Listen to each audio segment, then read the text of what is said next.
When I was in graduate school the first time, which was decades ago, for my master's in social work, I shared a small house flat with a young Jewish woman, and we lived across from the synagogue Beth Shalom. This was in Seattle. I was fascinated by the comings and goings at the synagogue, and I asked my housemate many, many questions. She was a very social person, and we're in graduate school, and she loved having friends over on Friday for Shabbat. Since we were all pretty financially stressed, it was modest little potlucks, but there always seemed to be some red wine that would show up. The point was to be together, to appreciate the beauty in her words as she lit candles to honor the history of her people, the love of family, and the celebration of creation. And of course, family in that moment was our little ragtag band. In the dining room, there were prints of photos her father had taken at Yad Vashem, the Jewish Holocaust memorial in Israel. And as the dark storm came across the statues, it was quite dramatic. So every Friday night as we gathered, all of the non-Jewish people at the table would look at those photographs and go into a deeper contemplation of the Jewish experience. Then spring came and it was the Seder dinner.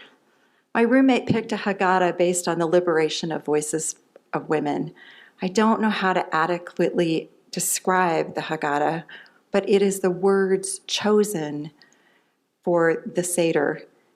And there are similarities between different Haggadahs, but they might tell different stories to emphasize the same journey. So the Seder meal remembers Passover, death passing over the homes of Jews who had marked their doorways so that their firstborn would not be taken, only the Egyptian firstborn, including Pharaoh. And this was part of God releasing the Jews from slavery out of Egypt. I'm not Jewish, but this has always stayed with me about the Seder. The preparation of food in my roommate's hand, it was a moving meditation for her. There was beauty in every moment that she spent preparing that food, and she understood the sacredness in the food in a way that I could not. I also remember the seating, the anticipation of someone bringing a message to enter, and the story of the Israelites leaving Egypt to become a nation, but only after 40 years of wandering. And it was so bittersweet, which is reflected in the food, leaving slavery, but going into this vast anxiety-producing unknown. And because I'm not Jewish, I didn't want to appropriate her ritual because she understood them in a way that I did not. But what I so appreciated about the gift that she gave to so many of us is the importance of stepping out of frenzied life and to think about something deeper and to sit in awe of history and to hear the voices of liberation. And to just have that moment of stillness to see what deeper commitments in our souls would bubble to the surface. To be with whatever is the ultimate calling. I love this time of year because of those Seders. However, I went to a Catholic Jesuit seminary. So there, of course, Lent is very visible. And I saw it as an opportunity to get beyond the practices of being only Christian ones. Lent is the remembrance of 40 days that Jesus spent in the desert, fasting and praying. And it's important to recognize that Jesus was raised in the Jewish tradition and very much loved the Jewish tradition. So fasting and praying and meditating were very much a part of that religious life. This year, and I think next year, although I haven't looked yet, is one of the few times in decades where Ramadan also occurs at the same time as Passover and Easter. So it's rare, and it had me thinking deeper. So March and April just seemed an appropriate time to pause and see what these three Abrahamic faiths might ask us to consider. I studied in seminary. I took several classes on the overlap between the Hebrew Bible and the Islamic Quran. And of course, the Hebrew Bible came long before, those rich stories came long before Islam. But because they lived together in the same area, and people valued these stories from the Jewish tradition, they are respected in the Quran. So many faiths have traditions of fasting and meditation and prayer. And in many, the number 40 is significant. It is said that Buddha spent 40 days meditating under the Bodhi tree before attaining spiritual enlightenment. In the Jewish mystic tradition of the Kabbalah, it is said to take 40 years to complete a cycle of transformation from intention to integration. I'm going to say that again. 40 years to complete a cycle of transformation from intention to integration. The Israelites, as I mentioned, spent 40 years wandering in the wilderness before establishing themselves as a landed nation. Muhammad spent 40 days in a cave receiving the revelation of the Quran from Allah.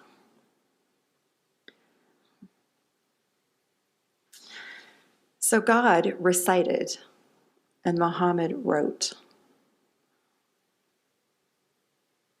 For Muslims, Ramadan is the holiest time of year. And during Ramadan, over 1 billion Muslims around the world refrain from eating, drinking, and smoking. From sunrise to sunset for 28 days, which is from one crescent moon to the sighting of the next crescent moon, they fast during the day, not even consuming water. And at sunset, Muslims gather with family and friends for iftar, the meal for breaking their fast.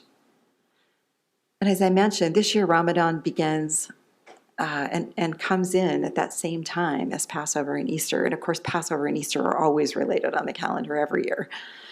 So Ramadan begins this week and lasts until April 20th. Passover begins April 5th and Easter is April 9th. This doesn't fit well into the sermon, but the last time that I joined people, Muslims, for iftar, so breaking the fast at the end of the day, was at the Puget Sound Muslim Society, which is a large worship and educational center in Redmond, Washington. And so they gather families and friends to break their fast together, and across the street, installed by Homeland Security, were video cameras all around the sacred site of worship. And what struck me so profoundly is that for the people inside celebrating, they were able to block out that hatefulness and not let it take away from their ceremony and their worship and their time of love. But it did get me thinking about Ramadan here in a non-Muslim, in a country that's not predominantly Muslim, and how different it feels around the world. If you're living in a Muslim country, during Ramadan, things slow down, people avoid eating in public, some offices have shorter working hours if they're able, and there would not be social events scheduled during the daylight hours. Ramadan follows the Islamic lunar calendar, and therefore it can occur at any time of year. So it can be different from season to season with an entirely different feel. Abhi Janamachi is a Muslim Unitarian Universalist living here in the United States. And he talks about what Muslims believe, but also how he has integrated this into his experience in a non-Muslim country. He stays with his belief that fasting teaches self-restraint, self-reflection, deepens the relationship with God and with each other, and creates a deeper empathy and compassion for the destitute. He says, we believe that fasting opens a space in the heart for God to enter. Time is set aside for reflection, for meditation, and for prayer. In the words of the Sufi mystic Rumi, if in thirst you drink from a cup, you see God in it. Those who are not in love with God will only see their own face. So Janamachi explains that fasting is for spiritual growth and to make more room for God to appear in the cup. For the hunger will be a visceral reminder of my own deepest yearnings, he says. As a Unitarian Universalist, I believe in the primacy of reason, conscience, and freedom. And I know that the biggest obstacle standing in the way of my living freely, reasonably, and compassionately is my own ego, selfishness, and unquenchable desires. I have tended to fill my spiritual hunger with food and drink and material comforts, tasks and distractions like media. I am fasting to witness my convictions, my call to attention to injustice and inequality, and to dramatize the plight of the destitute. He goes on to say, every day, if I am a typical person in America, I waste at least 15% of the food I buy, enough to keep a child in East Africa from starving if I sent that money there. On most days, I eat my meals thoughtlessly, on the go, unselfconsciously, and irreverently. During Ramadan, I hope to carry the sensation of hunger, memories which I trust will reinforce my resolve to do something in my small corner of the globe about the incomprehensible evil of hunger. Janamachi is providing you with a delicious list of questions for yourself during Ramadan. Is there something you have been holding on to? Something you could let go of? Is there a confession you need to make to yourself or to another? Is there something or someone you need to forgive? Is there something or someone you need to seek forgiveness from? Is there a truth you need to admit?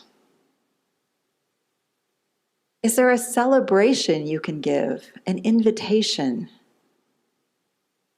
Is there a long past due phone call you might need to make? Is there a walk you can take? Is there a busyness you can cancel? Is there a nap you could profit from? Is there a sunset you could enjoy? And is there a hand you could hold?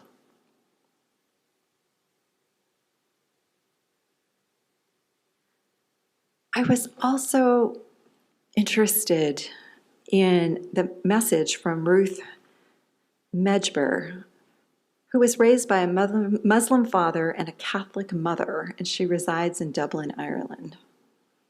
She attended Catholic school and explains that there wasn't any other choice at the time.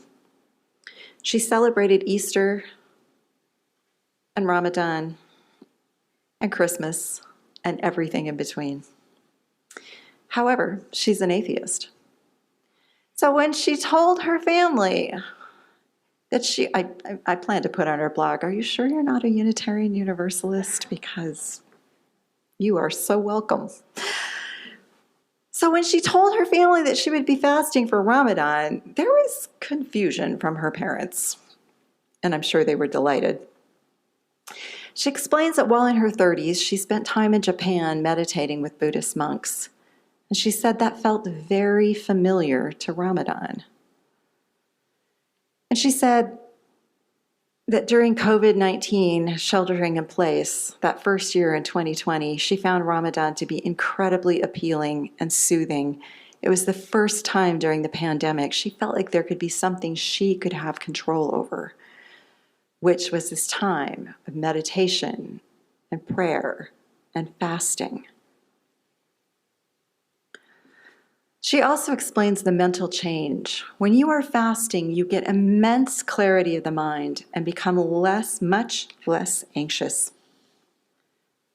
Normally, my brain goes a mile a minute with to-do lists for my to-do lists. But during the month of Ramadan, I'm forced to slow down because I don't have the energy to carry on at that kind of speed.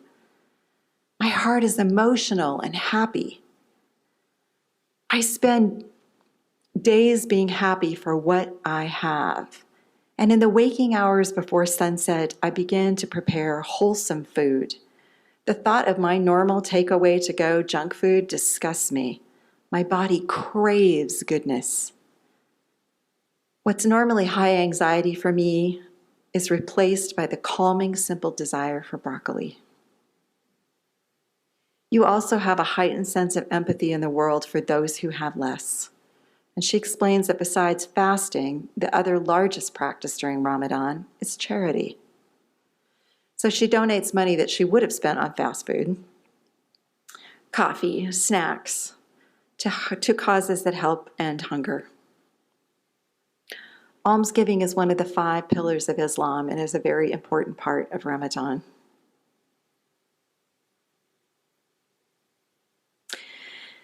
So moving on to Lent, and you'll hear some similarities.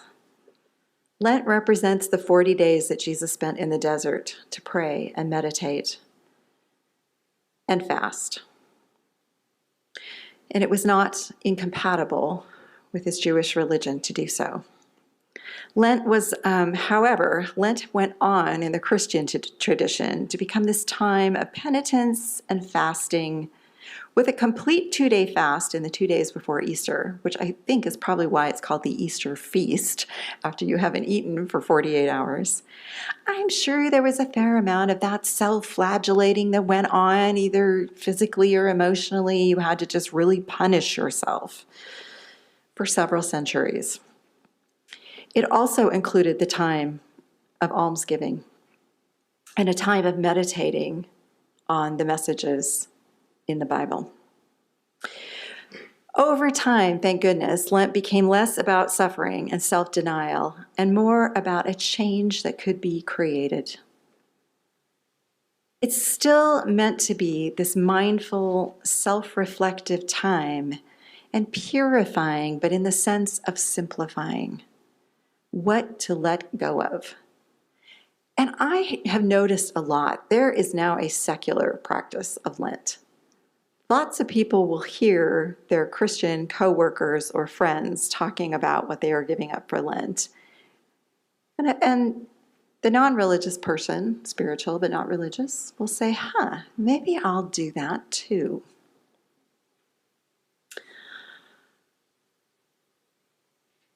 Monica Potts, she's a writer and she's with the New American Foundation. She describes herself as not religious but spiritual. She says that she is now involving herself in Lenten practices. She says if we think about what we hold in common, from the Catholics on Easter Sunday to yogis on the mat, we all need a time and space for quiet reflection, to consider what connects us and to wish each other well. A true peace be with you. She means to step out of her everyday and into a sacred space, a liminal space. There's room for change, where she sits in reflection and nothingness, and she leaves space for something else to come in. She eventually makes intentions for living a more ethical, compassionate, or gratitude-filled life. It's like the saxophonist in the reading. Each phrase is a different offering. She describes it over time because in her early decades, she had been someone who didn't have a lot of willpower. And getting involved in this secular Lenten practice gave her a new sense of what she was able to do. She said, it gave me real pleasure over time to think about what my commitments were in the long term. It led to years of me giving up something. It forced me to think about eating, why I was eating, who is my consumption harming, and is my consumption tied to my goodness as a person? These were questions she pondered. What kind of neighbor am I? And what kind of space am I taking up? I was fascinated in the same article to find out that millennials are more likely to celebrate Lent than older people. That there's something essential about taking time to wander in the wilderness and examine how we live. And there's no reason we shouldn't do that inside and outside of organized religion, inside and outside a reflection on God. So Monica Potts, who I was just reading from, she says, for me, it's a connection with my own past and with others in my present. I look forward to it as much as the melting of the snow. So I'm going to leave you with a few Lenten suggestions from St. Paul's Episcopal Church in Baltimore, Maryland, which you can find online, St. Paul's, Baltimore. And listen now, it's similar to the list you heard before. Call old friends and catch up and thank them for being in your life. Listen to music that moves you. Refrain from gossiping and saying unkind things about others. Considering a news or a media fast so that you can lessen your anxiety. Spend time noticing God's handwork in creation. Set aside time to sit quietly. Give up eating out and donate the money to the food bank. Cook and eat more consciously, making healthier choices so that you can feel truly nourished. Take a break from toxic people in your life. Write a list of things you feel sorry about and burn the list. Resolve to spend time with people who may help you become the person that God intends you to be. So I hope you can make time this season. Ramadan is just beginning, so if you want to do the crescent moon to the crescent moon, you can start in this coming week. To find time for reflection, space to hear the voices of liberation, giving to those who have less, and just taking time for yourself for restoration. Amen.